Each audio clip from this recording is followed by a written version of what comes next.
São números de guerra, são números maiores, provavelmente, do que os números da África do Sul, do apartheid. Um jovem negro a cada 23 minutos. Essas são as nossas cifras de assassinatos, de genocídio da população negra no Brasil. Então, é um problema dessa magnitude, né, que precisa ser enfrentado com coragem, com determinação, frente a milhões de brasileiros que não se incomodam minimamente com essa situação e que acham que é isso mesmo, que as coisas são dessa forma. Não há nenhum tipo de sentimento de indignação coletiva. Então, acho que é isso, é um trabalho muito, muito duro que a gente tem pela frente. Sim. Terno, diante do que Cidinha nos colocou, você poderia, por gentileza, comentar um pouco sobre a representatividade negra nos campos literários, onde você já teve a oportunidade de atuar e ter seus leitores, e também um olhar internacional sobre a nossa luta aqui no Brasil antirracista. Alors, bien évidemment, le racisme et la colonisation sont les sources premières de la littérature africaine. La négritude est née de ça. Vous connaissez tous l'anecdote. C'est Césaire qui était vers la place d'Italie à Paris, et un blanc l'a vu comme ça, il dit ah, sale petit nègre. Césaire a répondu, le nègre il t'emmerde. Il était tout jeune, à peine 20 ans, il était jeune étudiant à Paris. Voilà. Le nègre il t'emmerde. Et ça vient de là. Donc c'est de là qu'est né ce phénomène qu'on appelait la négritude, qui est la source de la littérature africaine, en tout cas d'expression française. Même anglaise, puisque c'est celle d'expression française qui a commencé. Mais en même temps, il y a une chose qu'il faut bien comprendre, c'est que cette négritude, cette conscience noire, cette conscience panafricaine, elle n'est pas née en Afrique, elle est née dans les Amériques. C'est la négro-renaissance dans les Amériques. La négro-renaissance d'Harlem, l'indigénisme d'Haïti, et évidemment ici au Brésil.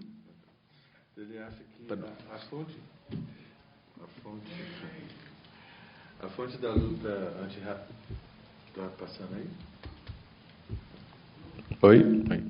A fonte da luta contra o racismo, a fonte é aqui. Começou com a colonização e com a escravidão aqui. Ele conta uma piada que aconteceu na Itália com um negro que estudava lá e que alguém chamou ele de pequeno negro. Ele falou assim: eu não estou nem aí para você. Então, a consciência da negritude, ela nasce fora da África, né? Ela nasce no Harlem, nos movimentos da Revolução do Haïti. Donc, la lutte contre le racisme a été l'acte 1 de la littérature africaine. Bien évidemment, a luta contra o racismo foi dos pontos da literatura africana, talvez o primeiro a começar a literatura africana. Les autres choses sont venues après. Pour l'indépendance, la décolonisation. Et bien évidemment, tout cela n'est pas isolé. Vous savez qu'il y a un mouvement général dans le monde, il y a une lutte dans le monde entier pour plus d'égalité, plus de respect mutuel, plus d'échange. Et les luttes africaines, les luttes des Noirs de manière générale, que ce soit ici dans les Amériques ou là-bas en Afrique, ont très vite rencontré des complicités, pas seulement des antagonismes. Pas seulement de haine, il y a eu aussi des complicités. Parce que, comme par hasard, cette lutte est une pente, disons, qui concerne un peu toutes les sociétés du monde. Dans toutes les sociétés, il y a des catégories sociales qui ont envie de changer les choses pour une meilleure compréhension mutuelle, pour une égalité de chances, pour un mieux partage des richesses, mais aussi de la parole et de bien d'autres choses. Ce qui fait que très vite, la négritude n'a pas été un cas isolé. C'est né à Paris, mais très vite, les mouvements culturels français se sont sentis solidaires et presque, pour ainsi dire, complices du mouvement de la négritude. Então, a luta antirracista foi a primeira coisa. Depois vieram as outras coisas. A luta pela igualdade de gênero e distribuição melhor de riquezas, né? Nessa luta dos negros, mais do que identificar as desigualdades, foi necessário encontrar primeiro, antes de tudo, uma cumplicidade, né? Como se por acaso houvesse uma organização social fora da África e que começasse a lutar por isso. A negritude, ela nasceu na França. Esse movimento de igualdade da negritude, ela teve que nascer fora e ser apoiada pelos franceses. Ce qui fait que, a francophonie também. En France particulièrement, tous les grands mouvements culturels français de cette époque, du XXe siècle, ont eu affaire au mouvement de la négritude, se sont sentis concernés par ce phénomène, ont été plus ou moins solidaires et aussi se sont beaucoup inspirés de l'Afrique. Le cubisme, tout le monde le sait, c'est beaucoup inspiré de l'Afrique. Cubisme, la peinture cubiste. Peinture cubiste. Pablo Picasso. Qui s'est inspiré de la France. Se sont beaucoup influencés. C'est un mouvement qui s'est beaucoup inspiré de l'Afrique. On raconte que Picasso un jour a vu une statuette gabonaise. Je ne sais pas si on la lui avait offerte ou pas, c'est à partir de là que pratiquement l'idée de la peinture cubiste est née. Le surréalisme a beaucoup puisé dans les contes africains, tout le monde le sait. L'existentialisme, qui est un mouvement très engagé, a été très vite complice aussi du mouvement de la négritude. Présence africaine, qui est une maison d'édition qui a été fondée en 1947, l'année de ma naissance, par Alioune Diop, qui est un intellectuel sénégalais, a très vite bénéficier de l'apport et moral et même matériel de la plupart des grands intellectuels français de cette époque-là. D'accord. Então ele fala que a negritude, esse movimento negritude nasceu de lá e foi apoiado pela França. Ele fala do cubismo de Pablo Picasso, de um encontro de Pablo Picasso, que se inspirou da África, o surrealismo também, o existencialismo esqueci o nome do autor que ele falou, mas que do Nausea. Existencialisme. J'ai oublié le nom de l'auteur que vous avez dit, l'existentialisme. Qui escreveu Picasso? Non, l'existentialisme de la littérature. L'existentialisme du Algérien là. L'Algérie, l'écrivain algérien existencialiste. Kateb Yassine. Oui, bom, e o movimento chamado Presença Africana, que nasceu no mesmo ano que eu, foi esse movimento Presença Africana teve o apoio moral e material de quase todos os intelectuais franceses do século XX. La lutte très vite a été internationale, puisque le XXe siècle, il y a eu de grands mouvements, les marxistes étaient là aussi, bien évidemment, qui ont beaucoup été solidaires des peuples colonisés. Donc l'international de la lutte s'est très vite faite. Mais ceci dit, il y a quand même une spécificité africaine, parce qu'elle n'était pas que une lutte contre une colonisation, une domination économique, et politique et sociale, mais c'était aussi une ségrégation raciale. De fait, il faut bien comprendre une chose, qu'à cette époque-là, notamment au XIXe siècle, le racisme était pratiquement une idéologie officielle. C'était à la Sorbonne, il n'était pas du tout scandaleux de tenir des propos carrément racistes dans un cours tout à fait ordinaire, dans un cursus tout à fait ordinaire de l'enseignement à la Sorbonne, par exemple. Ce qui fait donc que la lutte des Noirs a été beaucoup plus compliquée que celle des autres. Il fallait déjà se faire admettre en tant qu'être humain. Pour les autres, on n'était même pas des êtres humains, on était des singes en quelque sorte. Il y a toute cette lutte-là à côté qu'il fallait mener, en même temps que la lutte pour l'égalité sur le plan juridique, sur le plan économique, etc. Ce qui fait que la lutte... A luta dos africanos e sobretudo dos negros, que essa luta internacional, primeiro ela vem Primeiro, nós tivemos que ser reconhecidos como seres humanos. Éramos vistos um pouco como macacos. No século XIX, por exemplo, não era escandaloso ser racista, né? Na Sorbonne, por exemplo, eu ouvi esse comentários de teorias desse tipo. Então, no século XX, houve esses movimentos solidários aos povos africanos, primeiro por um reconhecimento como ser humano, e depois para tentar diminuir a segregação racial com o resto do mundo, né?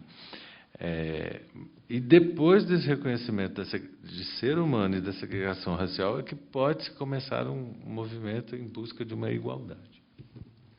Évidemment, très vite, les Noirs, les intellectuels noirs de l'Afrique et les intellectuels noirs américains ont senti la nécessité de se rencontrer, de parler et de s'organiser ensemble, d'où le grand congrès le premier congrès des intellectuels et artistes noirs qui s'est tenu à la Sorbonne, le second à Rome, qui a rassemblé, à Rome, en Italie, qui a rassemblé tous les intellectuels noirs de cette époque-là, qui viennent d'Afrique ou des Amériques. Então começa a se ter esse movimento de intelectuais africanos e intelectuais americanos também descendentes. Les intellectuels américains noirs ou non? J'ai dit tous les intellectuels noirs de cette époque-là. Noirs de cette époque-là, na América. Oui, c'est ça. Os intelectuais negros que moravam na África, os que moravam na América, houve um primeiro congresso que aconteceu na Sorbonne para se discutir essa questão, e o segundo foi em Roma. Intelectuais africanos e americanos, negros. Donc très vite, le mouvement était commun. La conscience de savoir qu'on était ségrégé, que l'Afrique était niée en tant que réalité historique, en tant que réalité culturelle, tout cela a fait qu'il y ait une solidarité immédiate entre Noirs des Amériques et Noirs de l'Afrique. Ils ont travaillé ensemble et pratiquement beaucoup de choses qu'ils dénonçaient ou qu'ils revendiquaient concordaient.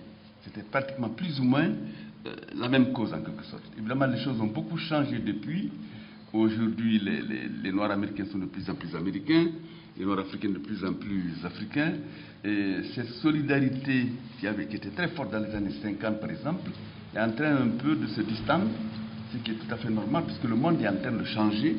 Et bien évidemment, les grandes questions coloniales ou raciales du début du siècle, des années 20, 30, 40, 50, sont en train de disparaître au profit d'autres questions, notamment celle de l'immigration, notamment celle de la condition féminine. Donc des causes nouvelles sont en train de venir, qui sont en train en quelque sorte de se substituer à celles assez légitimes des problèmes des Noirs dans les années 40, 50 ou 60. Então, a partir daí, eles trabalhavam juntos nesses congressos. Mas hoje, cada dia mais, os negros americanos são negros americanos e os negros africanos são negros africanos. As coisas estavam mais juntos dentro dessa luta nos anos 50 e de lá para cá mudou-se muito. Até porque apareceram outras questões mundiais, como, por exemplo, a questão do feminismo, das mulheres, a questão da imigração, que não acontece só na África, né? Que vem de outros lugares. Então, apesar de juntos, eles ainda... Hoje, os negros americanos intelectuais se consideram americanos e os africanos africanos. Como se a luta, não que ela tenha perdido força, mas perdeu integralidade. Sim. A questão da alteridade, né, do outro, das diferenças e onde unir. Para mim, eu fico... muito encantada com toda a gramática que eu aprendo quando eu leio a literatura que traz essa marca da ancestralidade. É muito rico para mim. A gente poderia ficar aqui horas e horas conversando sobre esse tema, um tema muito relevante.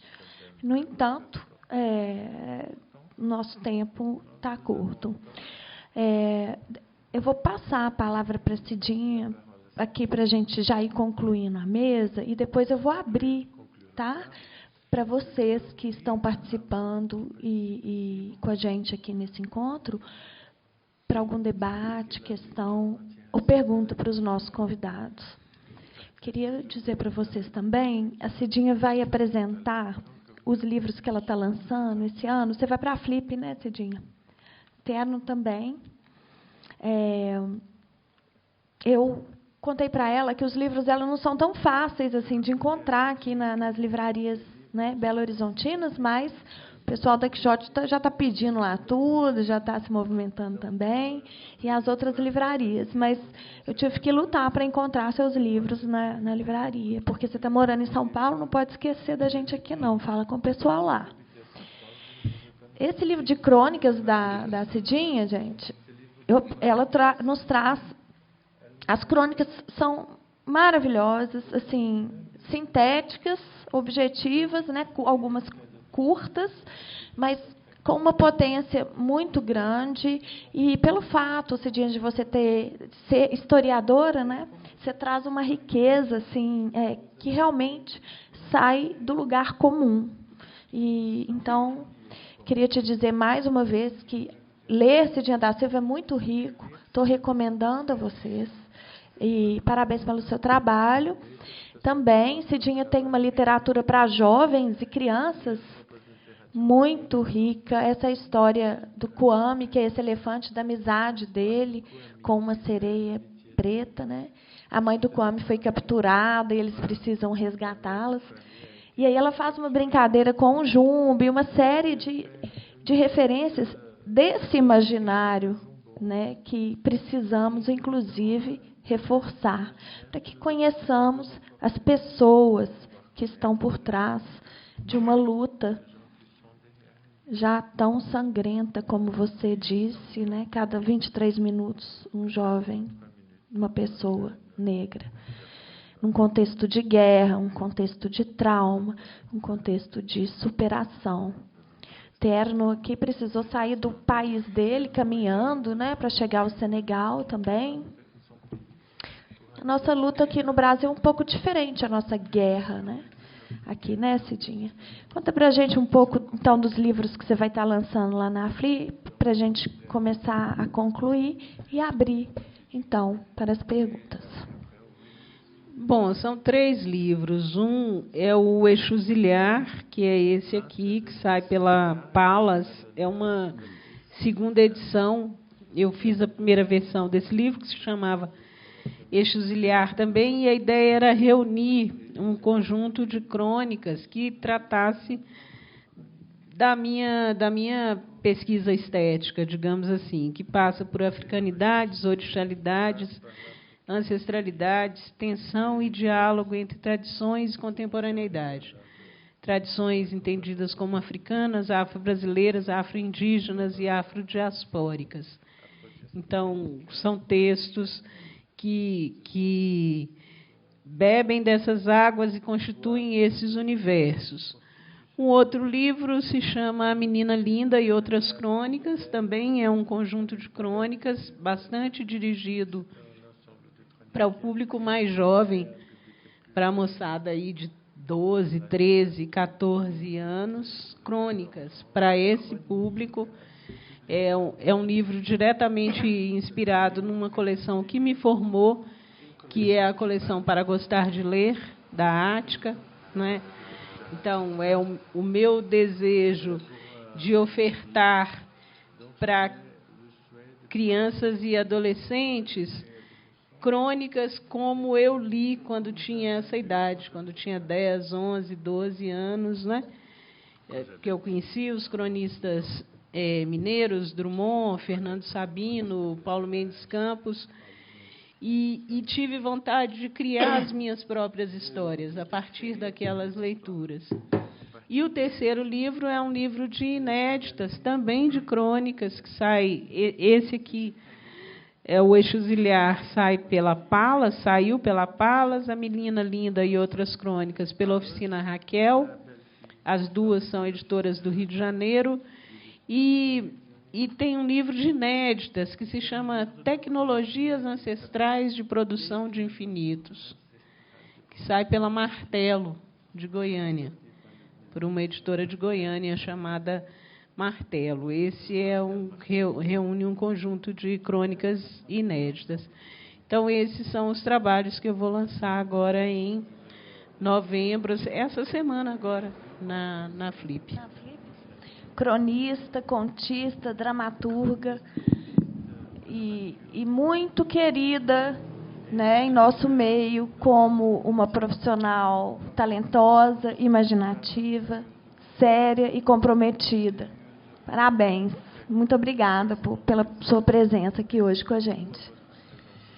Então, eu vou abrir aqui a pergunta, gente. Alguém quer fazer alguma pergunta para o Terno, para a Cidinha? Vamos aproveitar. Lembrando que os livros estão aqui, não dá para perder essa oportunidade da dedicatória dos escritores, logo ali, depois que a gente encerrar aqui.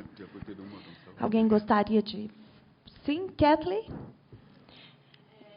Kathleen, peraí, vou levar o microfone lá para ela. Será que... Não, então... Como vocês se veem como escritores nesse movimento de mudança de memória coletiva e nessa luta desse movimento antirracista?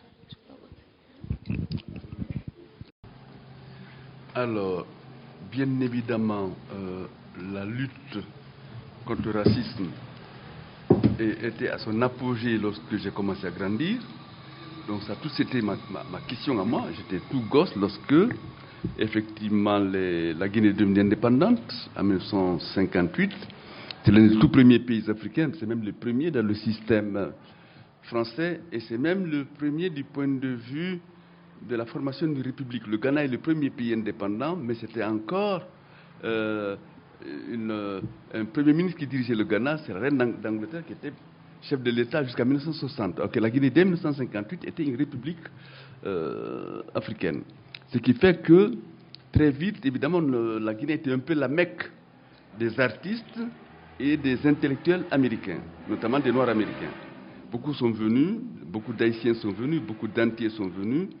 On venait pratiquement à Conakry, un peu comme on allait à la Mecque aujourd'hui pour ce qui est des musulmans. Donc, toutes ces questions-là, je les ai reçues en pleine tête, tout jeune. Ça a été mes questions dès le début. Ces questions-là ont beaucoup évolué, puisque le monde évolue, et moi aussi j'ai beaucoup évolué. Pourquoi? Parce que j'étais arraché à mon pays, parce que la Guinée, malheureusement, a dérivé très vite. C'est un pays brillamment indépendant, qui a créé une indépendance extraordinairement belle, tout le monde s'y reconnaissait. Et les problèmes socio-économiques ont commencé à s'aggraver. Très vite, ça a été la dictature, l'une des dictatures les plus féroces d'Afrique. Sékou Touré a été d'abord le héros de l'Afrique. Il a été, par la suite, l'une des dictatures les plus sanguinaires. Je me suis exilé à l'âge de 22 ans. J'ai passé plus de 40 ans de ma vie hors de Guinée. J'ai vécu un peu partout. J'ai vécu au Sénégal, en Côte d'Ivoire, en France, au Maghreb. Je suis souvent venu dans les Amériques, notamment ici au Brésil. Ce qui fait que je ne suis plus exactement la même personne. Le monde change, moi aussi je change avec le monde. Et les choses, l'identité, elle a une souche, elle a une origine. Elle est obligée d'évoluer malgré tout. La mondialisation est là, mais cette mondialisation, je n'ai pas envie d'y rentrer un peu comme appeler ça, comme le grumeau rentre dans la soupe, hein, de tout fait. J'aimerais bien que cette mondialisation, je n'en sois pas encore une fois la victime, en quelque sorte. J'aimerais bien être actif ou acteur de cette mondialisation. Je suis conscient d'une chose, c'est qu'elle est absolument irréversible. Elle se fera.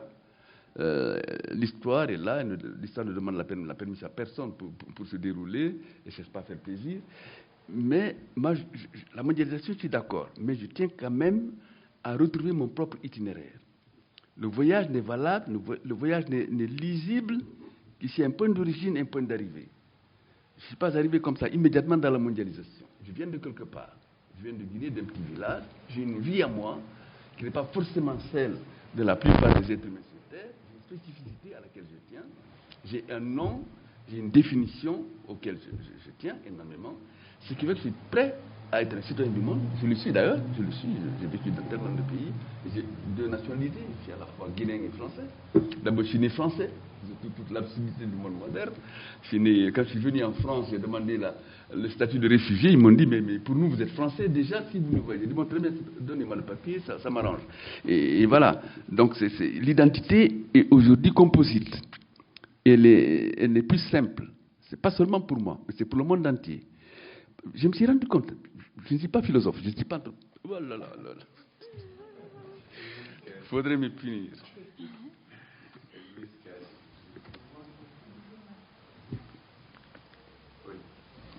Oi. Ele está falando que a luta, essa luta começou quando ele começou a crescer. A Guiné foi o primeiro país que se tornou independente. Gana foi o primeiro país que se tornou independente. A Guiné logo depois. Gana em 1956 e Guiné em 58. E aí, logo após, Guiné vira uma espécie de meca dos artistas. Conakry, a capital, vira uma espécie de meca dos artistas, dos intelectuais que começavam a vir e a visitar. Ele estava crescendo, estava adolescente nessa época. Isso ele era ainda muito jovem. Mas as coisas evoluíram. Ele teve que evoluir também. Ele foi arrancado do país dele porque caíram numa ditadura feroz, uma das ditaduras mais ferozes da África. E ele passou 40 anos, mais de 40 anos fora da Guiné. Mas aí ele fala de identidade e que logo veio o fenômeno da mundialização, da globalização. Ele falou que a identidade dele está na Guiné, numa pequena cidade onde ele nasceu. Quando ele tem dupla nacionalidade, quando ele fugiu para a França, ele foi pedir o estatuto de refugiado, eles falaram, não, mas para nós você é francês, e deram os documentos e tal. Ele acha que a globalização é um fator irreversível e ele quer atuar dentro dessa globalização como um ator, como uma pessoa ativa dentro desse processo. Trazer o legível, o tudo que pode ser lido, mas ele quer, ao mesmo tempo, participar dessa globalização de uma forma ativa, mas não negando o início da identidade, né? Ele vem de uma pequena cidade da Guiné, de tal lugar, assim, assado, e tenho essa identidade e quero me inserir na globalização com essa identidade. Mais excuse-moi encore une fois. Non, pas grave. Et j'en aurais fini. Moi, j'ai l'impression que le monde change si vite, notamment par les nouvelles technologies. Je ne suis pas historien, je ne suis pas sociologue, je ne suis pas anthropologue, mais j'ai l'impression que le monde change si vite qu'il est devenu nouveau pour tout le monde. J'ai parfois l'impression que même les pays dans lesquels ces nouvelles technologies sont nées sont obligés aujourd'hui de se redéfinir, et leur identité et leur position dans le monde. Le monde est tellement nouveau qu'il est nouveau pour tout le monde. Je suis donc obligé moi-même de me réinventer en quelque sorte. Comme je crois que tout le monde est condamné aujourd'hui à se réinventer. Entre-temps, j'ai subi tellement de métamorphoses, moi le petit Africain né dans un village africain, qui a grandi un peu partout dans le monde, qui a voyagé un peu partout dans le monde, qui a rencontré tellement de gens de différentes langues, de différentes civilisations, de différentes cultures, que mon identité est devenue quelque chose de très, très, très variable, en quelque sorte. L'identité figée, je n'y crois plus. L'identité fixe, je n'y crois plus.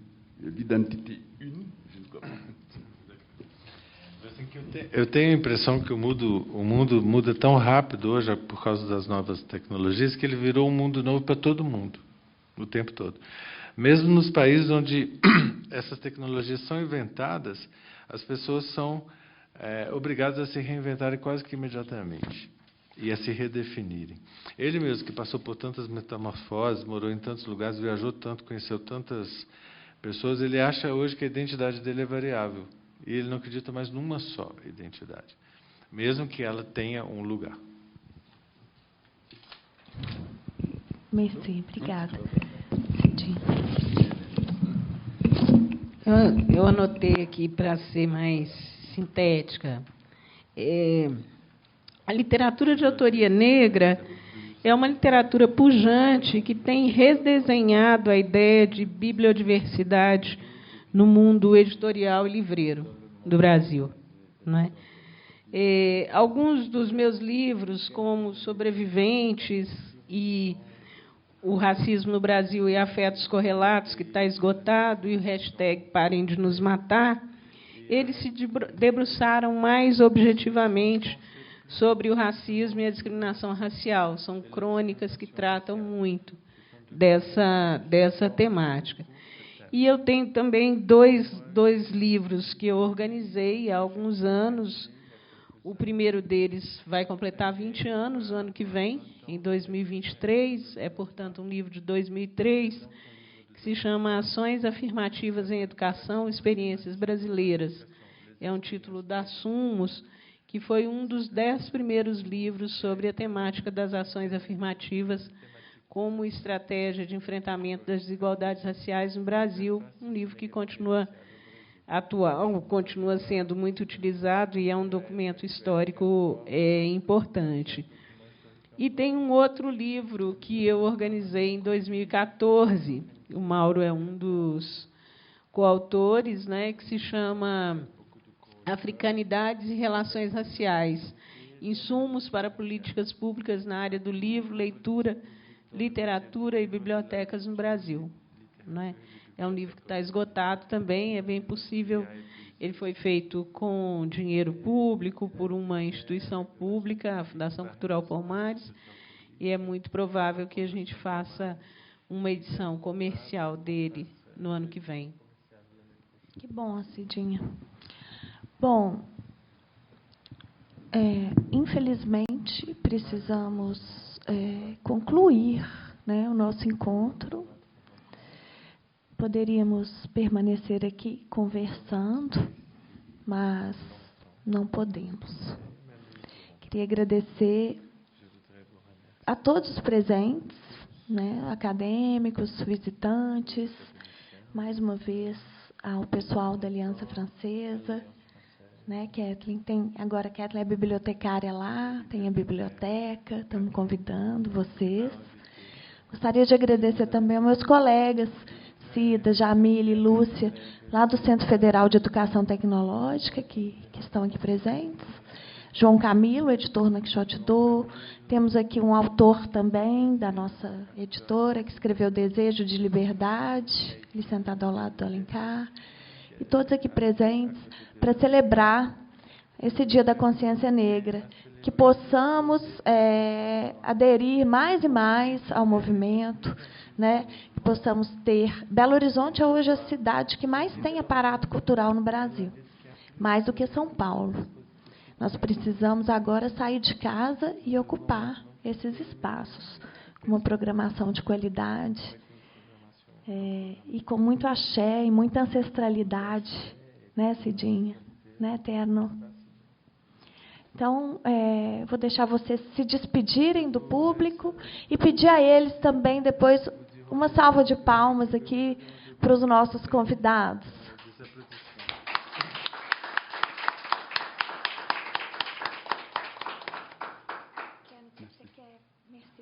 Merci infiniment. Obrigado, muito obrigado. Todas. Muito obrigada também, gente. Boa noite.